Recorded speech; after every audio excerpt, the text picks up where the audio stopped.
Hi, it's Joyce Schwarz. A lot of you know me as the author of the best-selling book, The Vision Board.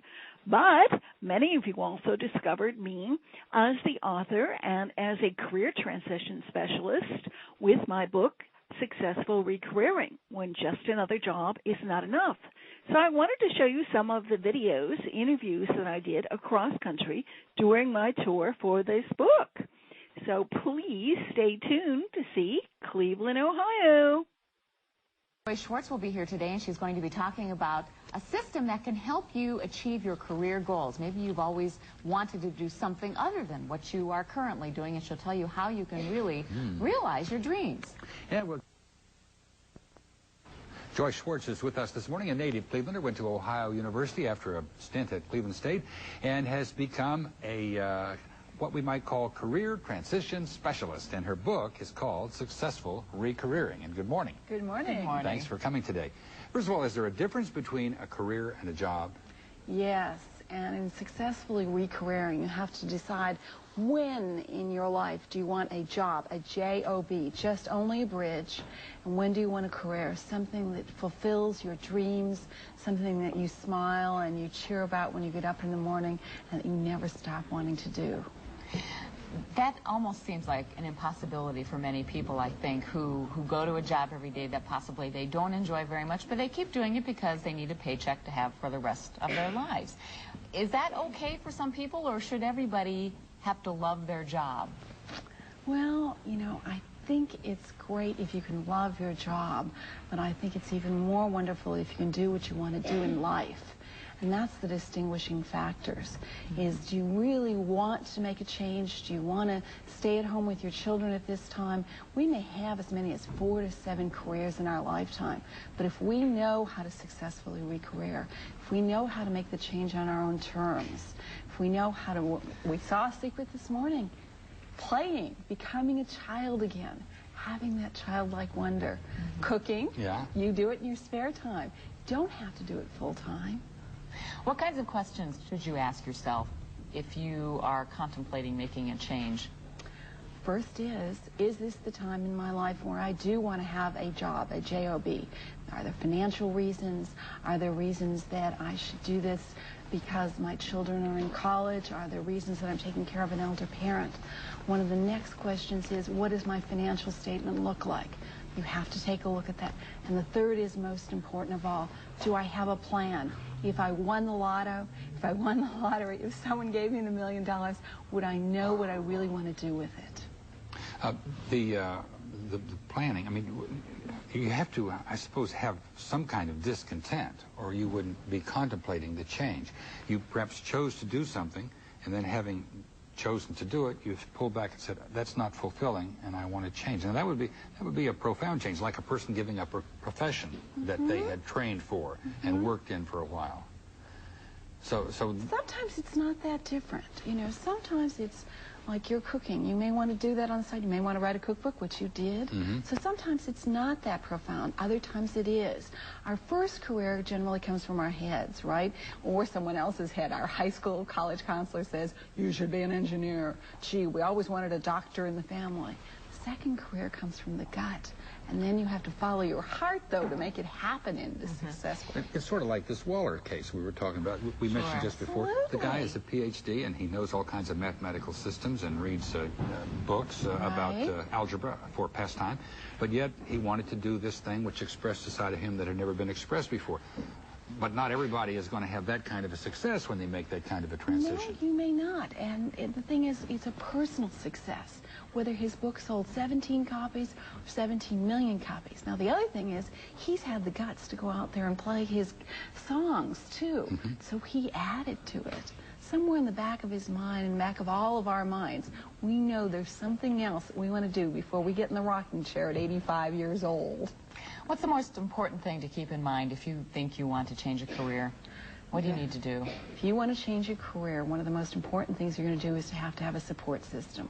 We're all born into a family of chance, people that care about us most of the time.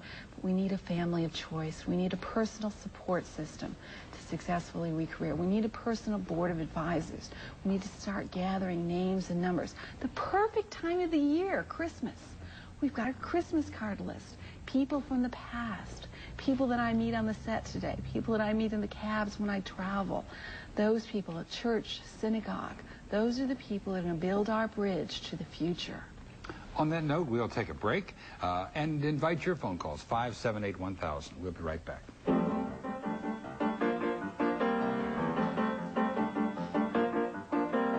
Snowflakes falling all over town, slipping, sliding, everywhere rushing round. Successful Re-Careering. Joyce Schwarz is our guest this morning. She counsels people on these matters. As a career transition specialist, you've worked with a lot of different people making this kind of move in their lives. Can you tell us about one or two people who've made transitions, what kinds of transitions they made, and how they did it? Well, this is the fun part because I get to tell the success stories, okay? And it's not just transition. It's packaging your skills, your personality, based on personal values. One of the great ones is a guy named Jeffrey Armstrong that used to sell computers, was like the Mideast representative for a major computer company. And at another point in his life, he had been a street entertainer, one of those mimes. He took those two, combined it together. Now he's the world's first high-tech comedian. He's in Japan doing 7 weeks for a major computer company that's the competitor to the one he used to work for. And he's entertaining people using some of those terms that we all wonder what they mean, and he's making it fun to learn a computer. That's quite interesting. One of the things you point out is that you should look at a period of time in your life at what you were doing when you were the most happy. Right. And, you know, a lot of us, that may not have been before children. We may have children when we were happy. So you may need a break. Fred and I were talking about during the station break, is that you may need a period of time where you can just think about what it is, whether it's a weekend, an hour, or whatever, in order to really successfully re-career. To go back to Waller again for a quick moment, he took an unpaid leave of absence and started to spend, in order to live at a very low level, he started to draw money from his retirement funds because he just didn't want to do what he was doing anymore. And he didn't know what he was going to do. I've had clients sell their cars, decide to take the bus in order to go to school at night. I've had clients borrow money from relatives. I've had clients sell their, take a second mortgage on their house. It takes extraordinary means to get extraordinary results. Here's a call for you. Good morning. Hi, yes, good morning. I have a question. Sure. 2 years ago, I took a voluntary package from my company, and I opened my own catering business, which I had been doing on the side for the last 15 years, but now I absolutely hate it. How can I re-career a second time? Good question. Now, because you took the package, you did what you thought you wanted to do, and you did it. All of us are going to have 3, 4, 5 careers in our lifetime. Now at this point, what you have to do is you have to see if it's viable. One, you're going to have to get some help from a family of choice, advisor, financial advisor. Can you sell this catering business to provide you a bridge to the future?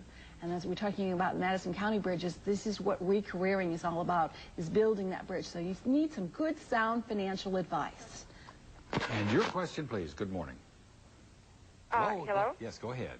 I'm wondering if an individual changes careers at approximately the age 50, if they're going to encounter much age discrimination.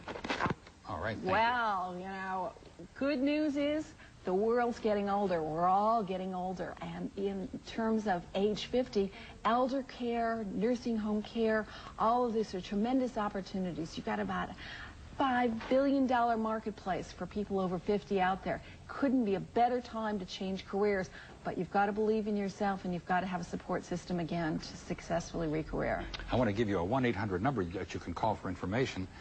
In fact, if you call this 1-800 number, which you see on the screen there now, 1-800-861-JOBS, you'll get some tips on how to start all this and get it underway.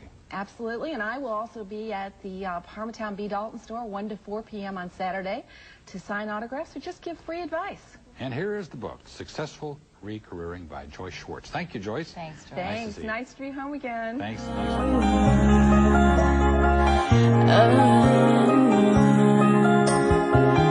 You came like crashing thunder, breaking through these walls of stone. You came with wide-eyed wonder into all this great unknown.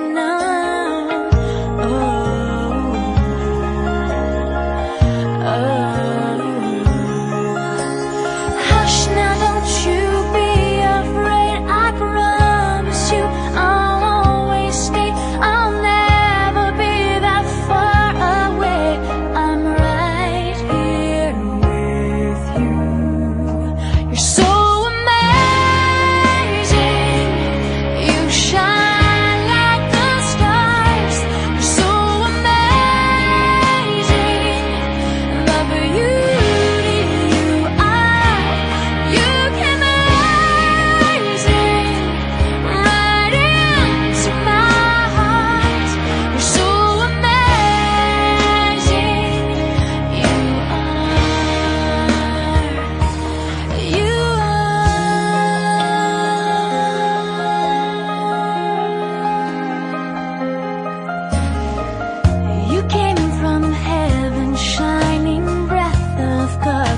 old-fashioned news.